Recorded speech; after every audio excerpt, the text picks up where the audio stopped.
Mulai.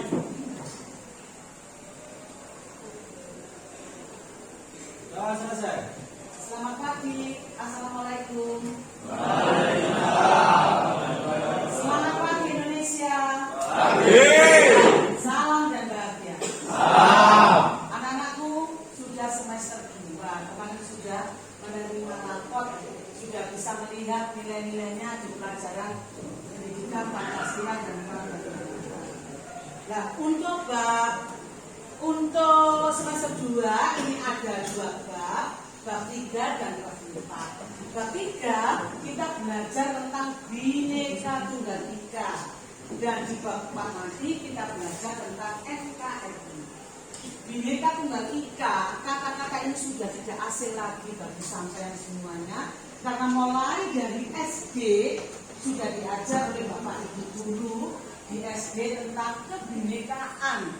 Bhinneka Tunggal Ika seperti yang tercengkram di lambang Garuda Indonesia. Bhinneka Tunggal Ika, ada yang tahu apa artinya, anak-anak? Angkat tangan. Apa artinya Bhinneka Tunggal Ika? Bhinneka Tunggal Ika? Ya, Bhinneka Tunggal Ika berbeda-beda tetapi tetap satu jua. Bhinneka Tunggal Ika ini dikarang atau ditulis oleh siapa katanya? Bhinneka Tunggal Ika ditulis oleh siapa? Kita punya Empu Tantular. Bhinneka Tunggal Ika ini adalah satu kitab yang terdapat dalam buku yang namanya bilang yang lain Raka Sutasoma. Anak-anak Mojokerto, sekarang saya ke kota kita dulu. Mojokerto itu punya kerajaan yang luar biasa, bahkan sampai ingin mempersatukan Nusantara dengan patenya Gajah Mada. Pada saat itu rajanya Patih Gajah Mada, Raja Hayam Wuruk Nan Sakti, Gajah Madanya Patih Nan Teguhati, berhasil mempersatukan seluruh Nusantara sampai ke wilayah Sumatera. Tapi sayang karena Gajah Mada tidak membentuk kader-kadernya, sehingga Majapahit jatuh pada saat Raja Brawijaya kelima. Ini hanya sekilas saja karena memang tetap ada hubungannya sejarah dengan BPKN. Kebudayaan-kebudayaan yang ada di Indonesia yang tercengkram dalam Bhinneka Tunggal Ika berbeda-beda tetapi tetap satu, berbeda dalam hal agama. Kemudian ras, suku, bangsa, bahasa, adat istiadat, aneka ragam kebudayaan, semuanya itu adalah khazanah kekayaan negara Indonesia. Di saat era modernisasi sekarang ini, dengan adanya iptek, ilmu pengetahuan dan teknologi, anak-anak zaman sekarang notabene jarang sekali ngenguk, ya apa sih asal budaya kita itu. Mereka lebih asik dengan westernisasi, gaya hidup yang kebarat-baratan. Supaya hal itu tidak menjadi acuan kita, marilah kita mencintai budaya kita sendiri. Kita tidak perlu jauh-jauh ke mana-mana, kita ke Mojokerto, anak-anak. Mojokerto itu kaya raya akan segala macam kesenian, makanan tradisi, dan hal-hal lain yang memang sekarang ini sedang diminati oleh para wisatawan. Contohnya, Indonesia, Mojokerto adalah kota onde-onde. Semua sudah pernah merasakan rasanya onde-onde.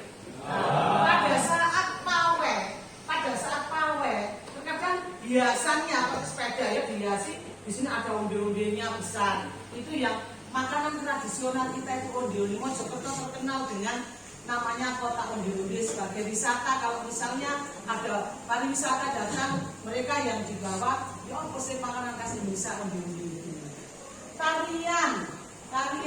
Tarian daerah, kemudian batik anak-anak yang saat ini lagi booming. Batiknya diantaranya ada yang namanya batik Budar. Itu rumahnya Budar, itu tetangganya Budar ini ada di Permata Meri. Kalau saya blok D, Budarnya blok A. Jadi sini blok A, ini gang, ini rumah saya blok D Budar. Batik Budar, dan batik Bu Erna yang ada di Surodinawan. Anak-anak dengan memakai pakaian batik, orang Indonesia akan tampak sangat elegan. Sehingga ada pawai-pawai batik yang ada di Mojokerto, di mana sekolah-sekolah itu mengirimkan wakil-wakilnya. Anak-anak, sebelum saya lanjutkan, ada yang ditanyakan?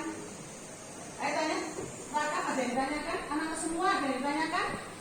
Silakan anak-anak. Kebudayaan asli yang terkadang kita tidak menggubris itu sekarang kita angkat. Nah, kebudayaan asli yang kita angkat inilah yang nanti akan menjadi kearifan lokal. Kearifan lokal di Mojokerto itu apa? Pengrajin sandal, pengrajin sepatu. Itu nanti sama ketika sampai di Cibaduyut Bandung beli sandal sepatu itu dari kita. Pengrajin sepatu, pengrajin sandal, pengrajin batik itu adalah kearifan lokal kita.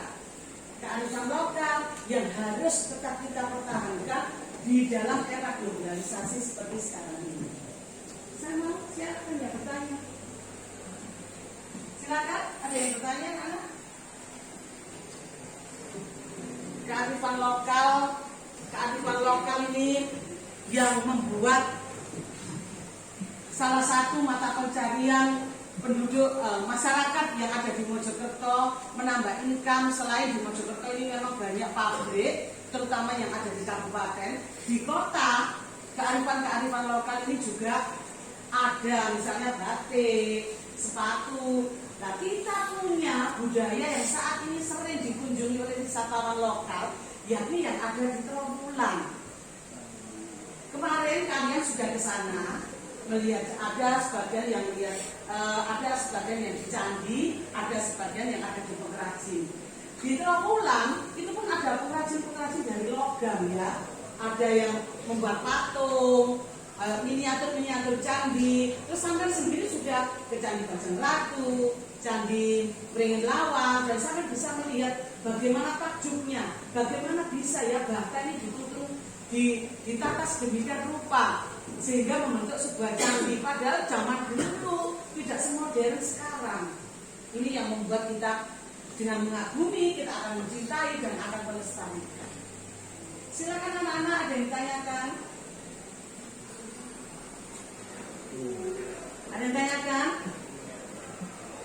Demikian juga dengan pengrajin dan salah satu kerajaan Majapahit. Kalau sampai masuk di area pusat kerajaan, memang pusat kerajaan Majapahit itu belum ditemukan secara rinci yang mana, tapi kita paling tidak di sana ada kampung-kampung Majapahit yang dibangun seperti zaman dulu supaya nanti pengunjung itu nuansa kerajaan.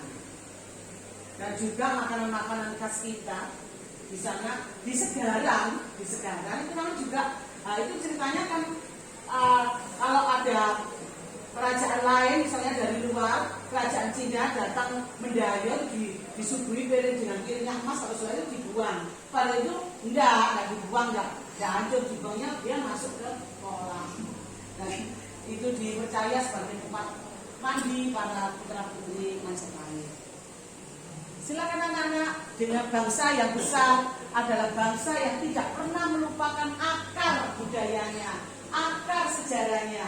Di mana sekarang ini di era globalisasi, akar-akar itu akan nanti tetap terus ya tumbuh sehingga menaungi kita. Ada yang tanyakan? Anak-anak apa sudah mengerti ya diterangkan itu? Sangat mengerti ya. Jadi kalau sudah sangat mengerti, nanti sampai bisa mengerjakan LKS-nya di halaman 26 itu ada A sama B.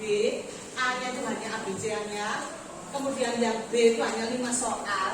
Demikian juga sampai 30 halaman 31. Dan untuk minggu depan jangan lupa P5-nya anak-anak yang sudah tinggal penilaiannya saja. Ya, yang P5 jangan. Dan saya sangat menghargai kelompok 1 tadi sama kelompok yang berapa tadi? Yang memang belum lengkap tapi berani maju. Emang anak-anak kalau sudah gambarnya tadi 90 tapi sambil belum maju emang. Silakan anak-anak, budaya Indonesia, kebanggaan kita harus melebihi kekaguman kita pada luar negeri. Indonesia itu kaya akan segalanya, kaya raya Indonesia. Bahkan kalau ingat lagunya Gus, tongkat dan batu itu bisa dijadikan tanaman. Kolamnya aja kolam susu. Indonesia sangat kaya akan itu. Perbedaan keanekaragaman itu kan menjadi satu kesatuan yang nanti jika ada sesuatu yang bisa memusnahkan atau bisa mematahkan semakin tidak akan terjadi. Dan sekali lagi, masyarakat Indonesia itu adalah masyarakat yang lokal genius, di mana kalau ada kebudayaan masuk, disaring dulu anak-anak. Penyaringannya, filternya adalah Pancasila. Yang baik kita gunakan, yang jelek kita tinggalkan. Terima kasih untuk hari ini. Bel sudah berbunyi. Kita ketemu lagi minggu depan. Assalamualaikum warahmatullahi wabarakatuh.